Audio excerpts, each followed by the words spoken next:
હાલો મિત્ર, જય શ્રી કૃષ્ણ. સ્વાગત છે તમારા બધાનું આપણા કિચનમાં. આજે આપણે બનાવશું પાલકની ભાજી. તો એના માટે મેં એક જુડી પાલક લીધેલી છે. તો હવે આપણે આને કટ કરી લઈશું.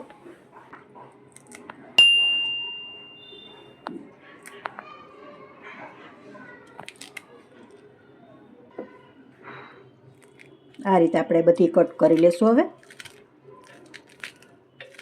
પાલક આપણી સારી રીતે કટ થઈ ગઈ છે. સાથે એક ટામેટું મેં સુધારીને લીધું છે અને થોડું લસણ વાટી લીધું છે મેં. તો હવે આપણે ભાજીનો વઘાર મારી લઈશું. તેલ આપણે મૂકેલું છે, તેલ આવી જાય એટલે આપણે વઘાર મારી લઈશું.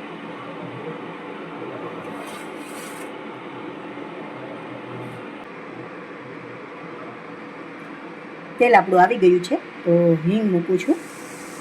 લસણનો વઘાર મારી દઈશું. ટમેટું એડ કરી દઈશું.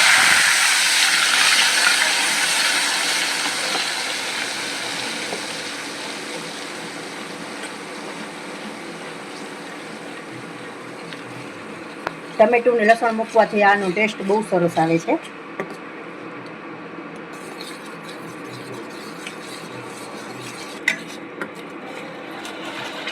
ટમેટું આપણું સારી રીતે ચડી ગયું છે.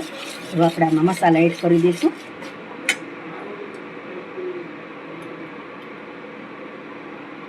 થોડું હળદર પાવડર,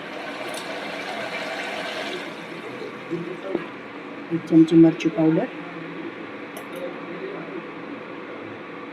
2 ચમચી ધાણા પાવડર,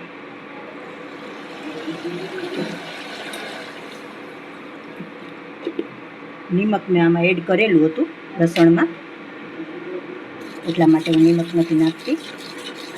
મસાલા આમાં જ આપણે એડ કરી દઈએ ને તો એકદમ ફ્લેવર સરસ આવે છે અને એકદમ ચડી જાય મસાલાનો સાચો ટેસ્ટ રહ્યો છે.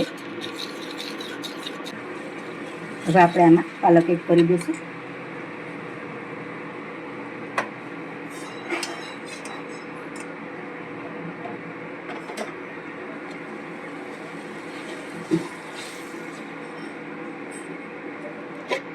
સારી રીતે મિક્સ કરી લઈશું.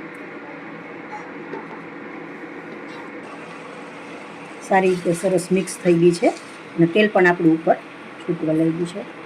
હવે આપણે થોડું ગરમ પાણી એડ કરી દઈશું એટલે સારી રીતે ચડી જાય ભાજી આપણી અને કલરિંગ એવું ને એવું રહે. ગરમ પાણી આપણે એડ કરીએ ને એટલે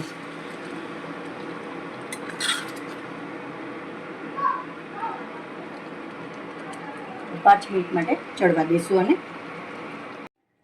ભાજી આપણી તૈયાર છે. તો હવે આપણે સર્વ કરી લઈશું.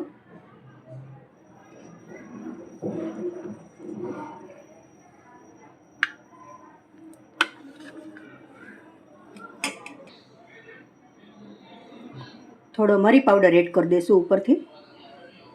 મરી પાવડર ઉપર એડ કરીને ખાવાથી પચવામાં પણ સારું રહે છે અને ટેસ્ટ પણ સરસ આવે છે.